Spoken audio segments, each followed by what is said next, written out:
Hello guys and welcome to another video on Remnant 2. Now in this video we'll be exploring the area Lament, which is part of Yesha. Now in this video I'll try to describe at best all the puzzles and secrets available in this area. So let's start with the first area. In this area the first trap is the arrow trap. That is, a set of arrows are continuously fired at you. So all you can do is crouch down beneath them, and you just have to be careful while vaulting over the obstacle first one. And also the crouching beneath the arrows is not 100% thing. I have seen it works most of the time, but sometimes I do get hit by the arrows. But I've seen in most cases that I was not hit by the arrows while crouching. So on the safe side, what you can do is take a zigzag path and avoid the arrows nevertheless. Now in the third area there is an upgrade. There is vertical arrows firing down at you too. So you have to be very careful while vaulting. You have to be careful about the horizontal arrows as well as the vertical arrows while jumping over the obstacle.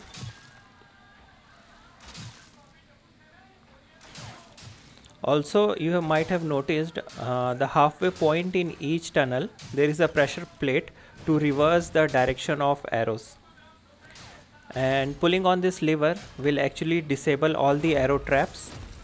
Also, it will open the door for the next area. Now the puzzle in this area is a little bit tricky. It is known as the Consorts puzzle. So for that we need a hint, and the hint provided is there in the diary entry.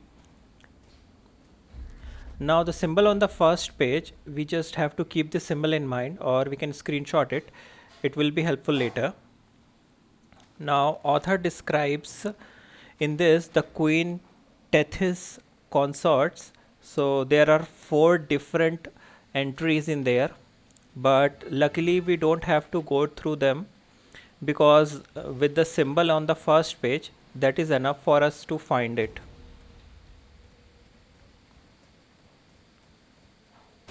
Now let's speed up this part until we reach the top of the puzzle where the actual dial of the puzzle is.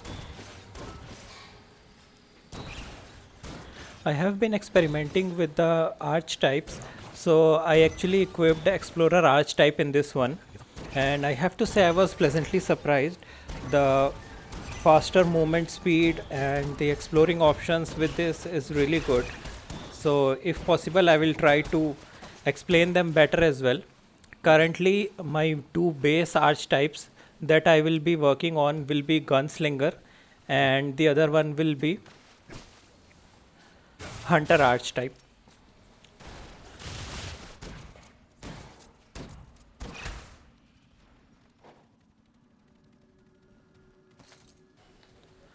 So now that we are here, we can start working on our puzzle. But before that, let's quickly check out that symbol one more time. And also we can check for sigils available in the coffins below. So the symbol on the first page, it's actually a red mountain kind of a thing, kind of a twin mountain. So we have to check all the coffins and the drapes over them basically for the symbol. See, like this one, if this contains the symbol, and this will be our first sigil, so we can note it down or take a screenshot. Also we can find the symbol here, so this will be our second sigil. Now moving on, there must be 2 more sigils here on the upper floor.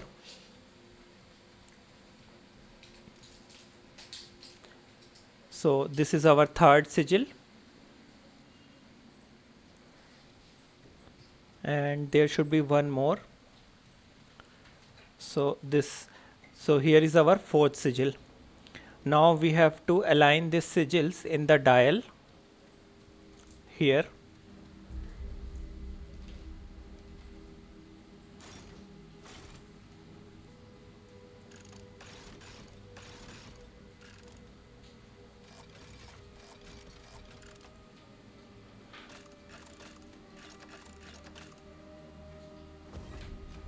So there you go guys, that was the solution for consort puzzle.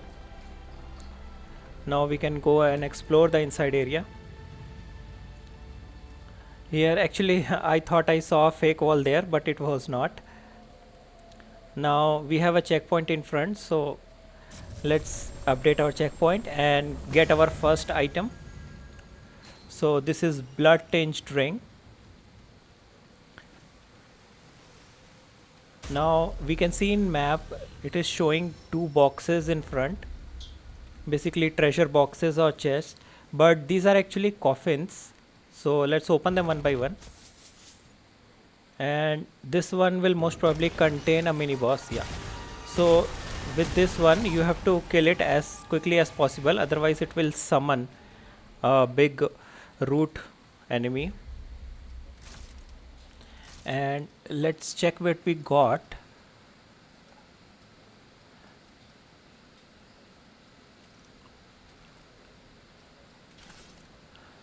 So it was this one, overdrive mutator.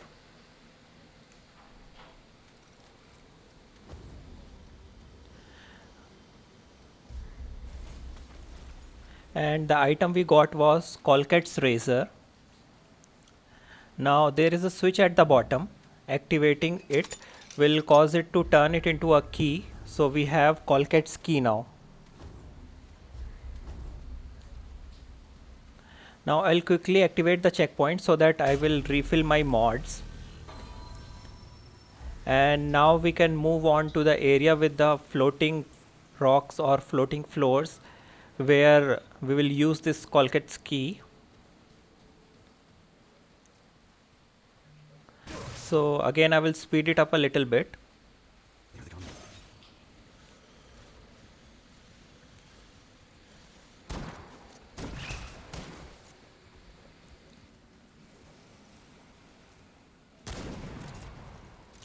Now this is the area with the floating rocks. Now initially it looks like we might have to jump through it, but there's an easy solution to find the pathways here. While looking with your aim, you can see a slightly blurred pathway on which you can walk, so you don't have to jump and risk it. Now note the symbol on the first tile, and from this tile all the tiles that are having the same symbol will be connected by this blurred pathway. So either you can see the symbols from here, or you can just crouch down for better view and just follow the blurred pathways till you reach the end. So we don't have to jump over everything, and this pathway will take us safely to this door. Now this door can be opened with the Colquette's key that we got earlier.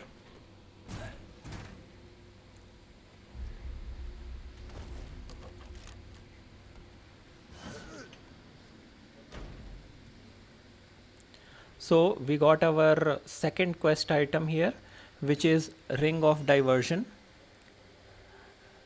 Now again the same thing with aiming with your gun. So I'm not sure if it is because of the aim or proximity with the player, because the wall will shift, or basically wall will change its texture, basically. See, like this one. So this actually signifies that this is a fake wall and we can walk through it.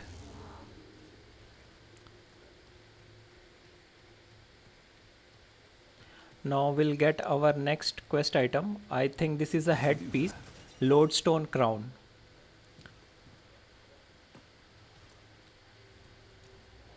I was just looking for any other clues or another fake wall, but it wasn't there. Now to traverse back to our original destination, again we can follow the same trick, crouch down and look for the blurred pathways, and you can traverse upside safely.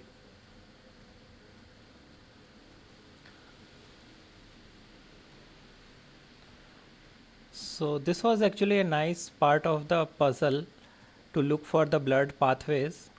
It was pretty interesting.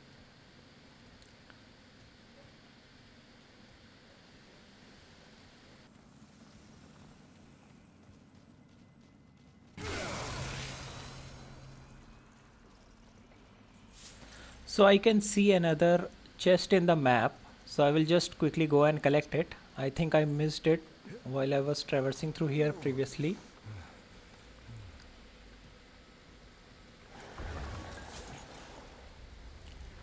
Now in the next part we will be looking for our main prize, that is the armor set over there. So for that what we need to do is check where is the exact location. Basically I like the new 3D maps very much, so I keep referencing to it. Now after destroying all this path, there is a small hole where you can drop down and you can basically enter a new area here. Now in this small tunnel like area you can go to the extreme end and you will find the supply room key here.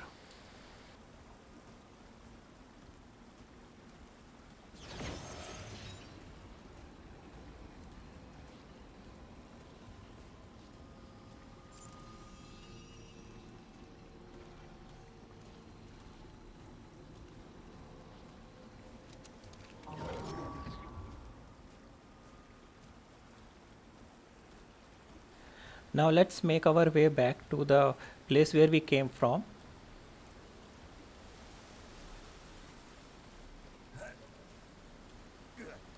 So here there will be a ladder to go up.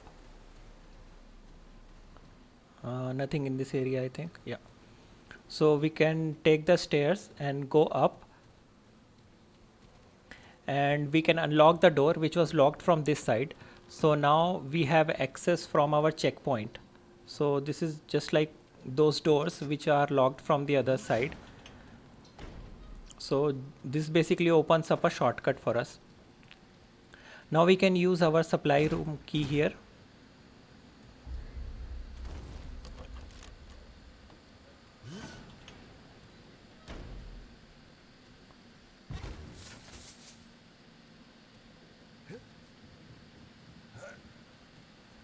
Now this part is very tricky. This is the last trap before the final treasure. So just for safety purposes I have kept a black cat band which will make me invulnerable for 1 second and I won't die directly.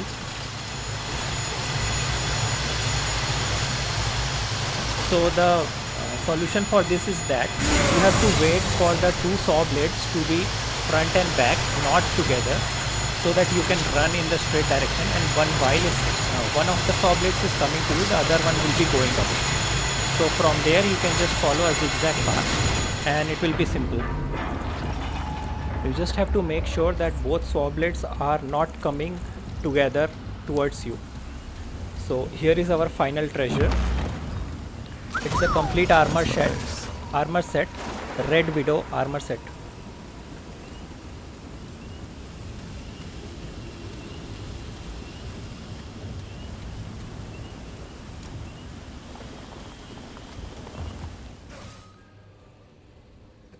Now there is one more hidden area in this location. So for that we need to find the biggest coffin that we encountered earlier.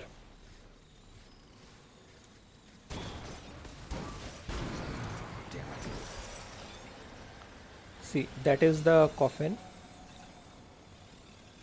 So all we have to do is jump from here so that we land exactly in the middle of that. Now we can go down and clear these enemies, and after that just behind the staircase we'll find another ring, that is Berserker's Crest. Basically it helps in the melee weapon I think. Now towards the end of this room you will find another mini boss known as Rot. Especially due to the area being very congested, the Rot actually created quite a nuisance for me here.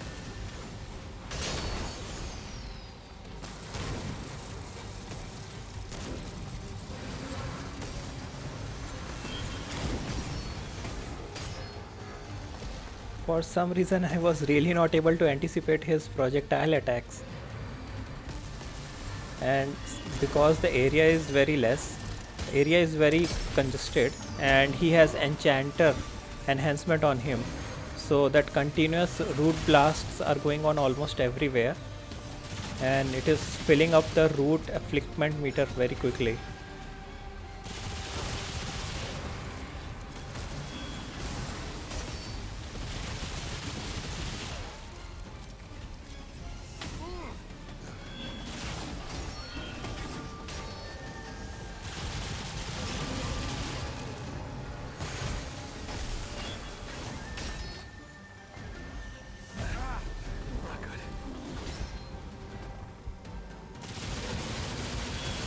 So here we go, he's dead.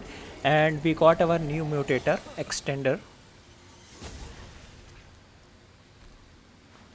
Also there are 4 different coffins here, basically treasure chests. So this was all the secrets and puzzles that I could find in this area. So if you have found any more secrets or puzzles that I might have missed, please let me know in the comments and I will add it in the next video. And as always, thank you for watching, and I will see you in the next video.